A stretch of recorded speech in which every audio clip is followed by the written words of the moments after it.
The first of 3 presidential debates kicks off tonight in Cleveland. We will give you a look at watch parties underway from D.C. to Arizona.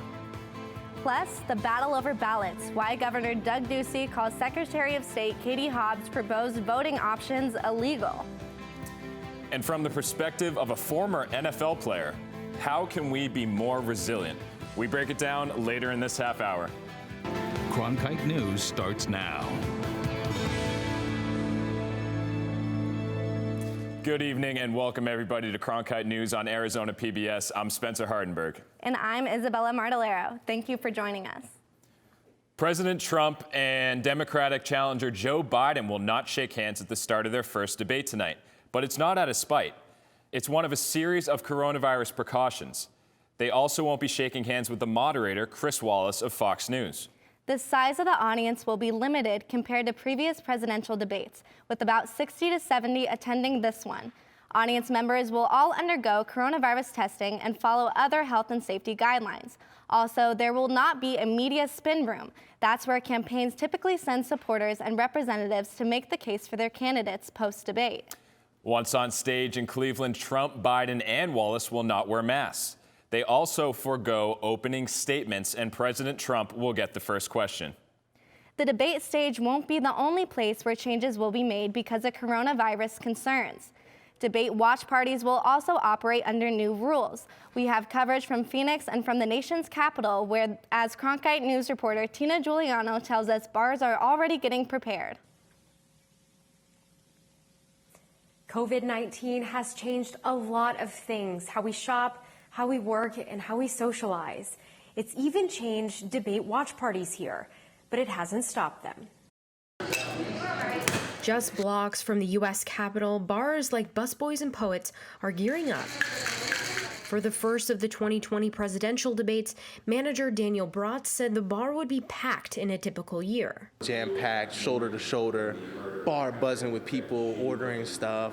But this isn't a typical year. So it's gonna be really different, to be honest with you. So while the coronavirus keeps people at home, restaurants like Busboys and Poets hope people pull up a seat and watch the debates. The pandemic put a twist on watch parties this year, with restaurants like Busboys and Poets adhering to strict safety guidelines. Patrons will have to wear a mask, stay 6 feet apart, and be in parties of 6 or fewer. Everyone is required to wear a mask if they are not eating or drinking. For customer Lindsay Dundee, while watching the debates is important, health is a priority. If public venues are able to host watch parties in a safe and effective way, then perhaps fine. Some things won't change from the previous debates. Food runner Jonathan SALMERON says that he expects people to be glued to the TV screen. Usually we turn down the music and we turn on the debates, and then that's all you hear. Both inside and outside the bar. Even if you can't see it, we're gonna have speakers out there so at least you can hear it.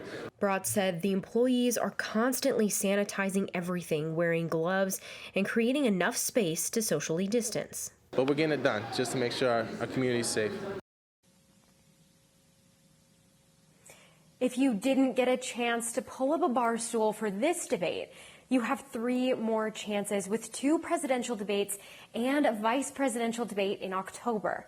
In Washington, Tina Giuliano, Cronkite News. There are watch parties happening here in Arizona as well. We were able to speak to manager of KOBALT in Central Phoenix about their event tonight from 6 to 8. He said while it will be smaller than usual because of COVID-19 safety precautions, he hopes the crowd will be just as engaged.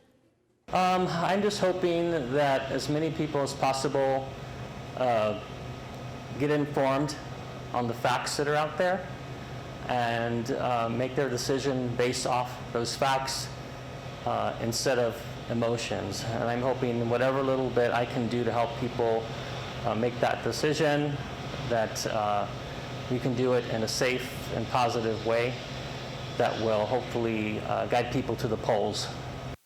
Masks are required and social distancing will be enforced both inside the bar and on the patio. The top 2 elected officials in Arizona are trading blows about expanding access to voting this November. At issue, what does it mean to be in person? Cronkite News reporter Alex Gall has both sides of this debate. Governor Doug Ducey and Secretary of State Katie Hobbs are at odds over changing election procedures due to the COVID-19 pandemic. In a series of pointed letters, the two sparred over whether special election boards, officials who collect ballots for voters in hospitals and assisted living facilities, should be allowed to complete their ballots by teleconference. In Arizona, special election boards can be appointed to serve voters who are, quote, ill or have a disability to vote. In these cases, a board consisting of 2 members, one from each major party, will be appointed to go to the hospital or assisted living facility to fill out a person's ballot as directed. But with COVID-19 severely limiting the ability of visitors to come into nursing homes, Secretary Hobbs says the board should be allowed to be conducted by teleconference. There are many communities where barriers continue to exist, and in fact, the pandemic has exacerbated or highlighted those barriers even more. And so I think that the situation that we're in now just makes our commitment to enfranchising these voters even more critical. However, the governor doesn't see it that way. Ducey's office contends that election procedure can't be changed this close to an election. The law clearly states here that these special election boards needs to be in person. Virtual would not satisfy that. This dispute stems from differing interpretations of Arizona election statutes, which say that special election boards must deliver a ballot personally at the voter's place of confinement. Hobbs says that having the board go to the nursing home or hospital, but using video conferencing technology from a different room would still satisfy the in-person requirement. There are many circumstances where video conference has been an acceptable way to meet in person. To remedy the issue, Governor Doug Ducey could sign an executive order explicitly allowing the practice, as he did when he suspended driver's license expirations for residents over 65 back in March. But that is unlikely due to the governor's assertions. Ducey himself believes the in-person requirement won't disenfranchise voters. I want every eligible voter to vote. I want everyone in a long-term care facility to vote. No one's going to be disenfranchised. The virtual voting issue is now the subject of pending litigation filed by the Maricopa County Recorder's Office, and it is expected to be decided by the courts before early voting begins next week. In the Broadcast Center, Alex Gull, Cronkite News. The widow of GOP Senator John McCain is joining Joe Biden's transition team. Cindy McCain announced her endorsement of the Democratic presidential nominee last week. A press release yesterday stated McCain will bring experience as a businesswoman, philanthropist, and longtime advocate for women and children. She is the second registered Republican to join Biden after former VA Secretary Bob McDonald. Biden said last week McCain decided to support him after President Trump reportedly called fallen service members, quote, losers and suckers. She talked about that in an interview on Arizona Horizon. Really kind of the final straw for me was really the comments that were made about our troops and having 2 sons presently in the military or one that's in reserves, and my kids will make sure I get that correct, one in reserves and one not. But I do not believe they're losers or suckers in any way, shape, or form, nor do I believe that the young men and women who gave the ultimate sacrifice are losers and suckers. Trump has denied making those comments. You can watch Cindy McCain's interview on azpbs.org. In 1 week from today, Arizonans will get the chance to hear their U.S. Senate candidates take the debate stage. Republican Senator Martha McSally and Democratic challenger Mark Kelly will go head-to-head at 7 p.m. on October 6th. The Arizona Clean Elections Commission, a nonpartisan voter education agency, is presenting the 90-minute event. It will air right here on Arizona PBS. Tonight, the U.S. Senate will vote to advance a stopgap spending measure to avoid another government shutdown. The vote will pave the way for a final vote to pass the spending bill Wednesday. The timeline sets up a final passage just hours before government funding is set to expire at midnight, unless leaders agree to an earlier time frame. The bill would keep the government funded through December 11th. It passed the House last week by a wide margin and is expected to pass the Senate. The continuing resolution came out of a bipartisan negotiation and deal between House Speaker Nancy Pelosi and Treasury Secretary Steven Mnuchin. Once signed into law, it removes the threat of a shutdown before the November presidential election. However, there could be a funding fight and potential shutdown after the election and just before the start of a new Congress. The world has just reached a staggering measure of loss, 1 million dead from COVID-19, and those are just the deaths we know about. The virus is still spreading in the US, South America, and Europe with historic speed. Researchers are trying to develop a vaccine. Meanwhile, a second wave of the virus has already begun in some countries. Here in Arizona, health officials reported 675 new coronavirus cases and 9 additional deaths this morning. Right now, a small town in the heart of Maricopa County is experiencing high numbers of COVID-19, but that's not the only problem there. Cronkite News reporter Carolina Lopez puts this story into perspective and explains what authorities are doing to help. Guadalupe has been hit hard by the pandemic. Recently, health authorities announced that the numbers have improved, but the problem still exists. Although they are still experiencing higher rates than overall in the county, we're working with them. According to the census in 2019, Guadalupe had a population of over 6,000. From April 21 to June 10 of this year, Guadalupe had 4.6 times more cases of COVID-19 than the rest of Maricopa County. Local health authorities and other organizations started helping this community by bringing the COVID-19 test. It's a pretty simple process where you tilt your head back and we swab. We want to collect some of the mucus from your nose. Ramona Fields, resident of Guadalupe, says she and her family are taking precautions to prevent the virus. Brought my father, came with my brother, and then my two of my kids. We're safe also to keep, we've been keeping an eye on my dad because of all. He has a lot of underlying conditions, so we've been keeping an eye on him. Besides the pandemic, Guadalupe faces other difficulties, the mayor says. We have rural problems in an urban setting. You know, we have families that don't have running water. We have families that don't have electricity. The last census report indicates that Guadalupe has a nearly 33% poverty rate and 20% of residents under the age of 65 do not have medical insurance. Some of the services we've provided are housing and wraparound services, providing food, masks, testing, and so we continue those efforts, but they are certainly headed in the right direction, and we have seen their numbers go down. Carolina Lopez, Cronkite News.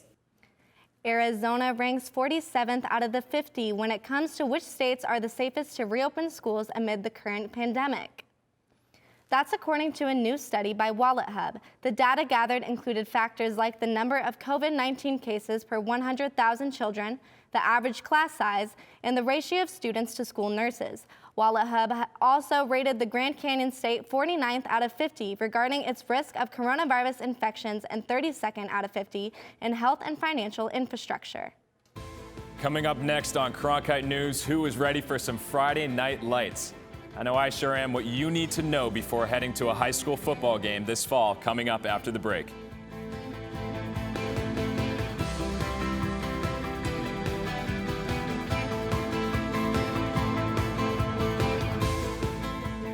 I'm Judy Woodruff, anchor and managing editor of the PBS NewsHour.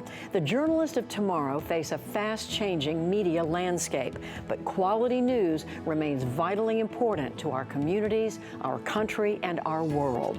At ASU's Walter Cronkite School of Journalism and Mass Communication, students learn solid, reliable reporting, holding the powerful accountable, and rebuilding the public's trust. The Cronkite School and Arizona PBS, preparing the next generation for a stronger future of journalism. Here we go, lights up. Whoa.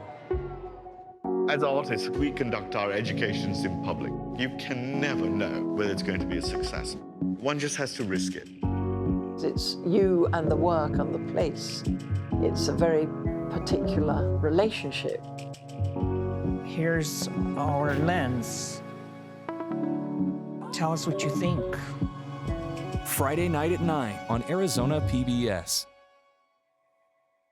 Ready to watch the best of PBS anytime, anywhere, on nearly any device? It's easy with the free PBS Video app. Simply download the PBS Video app on your mobile or streaming device.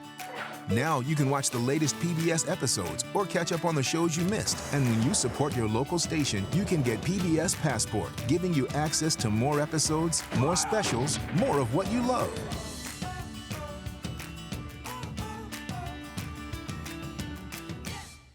High school football in the Valley is just a few days away from making its return, and fans are eager to get in on the action. Reporter Abigail Shipley spoke with district athletic directors about how they're regulating fans in attendance this fall. As high school coaches prepare their players for kickoff, district athletic directors are preparing to let fans safely make a return back to the stands. I know some school districts are doing different things. We think this is probably the best way of going about it. So we're going to have 2 tickets per athlete. Each district is making their own decision regarding how many fans are allowed back at each stadium. Tempe and Scottsdale Unified will allow 2 tickets per athlete, and Mesa Unified will allow 4 tickets per athlete. Established safety protocols include designated sections for fans. We've taped off the bleachers, so kind of in sections of like either 6 feet or 8 feet, kind of created little pod type things. We are going to set up the gym in the stadium so that there will be social distancing marked so that the people can understand where they need to sit. With a limited amount of tickets available per player, the stands are going to look a little different this season. Players are going to have to pick and choose who gets to come sit 6 feet apart and watch them play. There's a lot of our players too that, you know, yeah, they've got mom and dad, but they also have grandparents, or maybe parents are divorced and you know, they've got a split family, or, you know, they've got, you know, we've got families that have 4 and 5 kids. It's disappointing, obviously, because we'd like to have a lot more people there to bring a lot more energy in the stadium. And I've got grandparents who have never missed a game before, and now they're going to miss games because they're not going to be allowed. Despite the changes, coaches and players are still excited to get back out there and do what they love. At the end of the day, you know, they're playing football, important games with, you know, a lot on the line. They're going to be ready to go. They're going to be fired up. I don't think anyone's really concerned with how many people are going to be there or what it's going to look like. I think everyone just wants to play football again. The roar of the crowd might not be as loud, but Friday Night Lights are back. Abigail Shipley, Cronkite News. That's it for Cronkite News tonight. Thanks for joining us. Tomorrow night, tune in for a debate between candidates for the Corporation Commission from 5 to 6. For top Arizona stories anytime, go to cronkitenews.azpbs.org.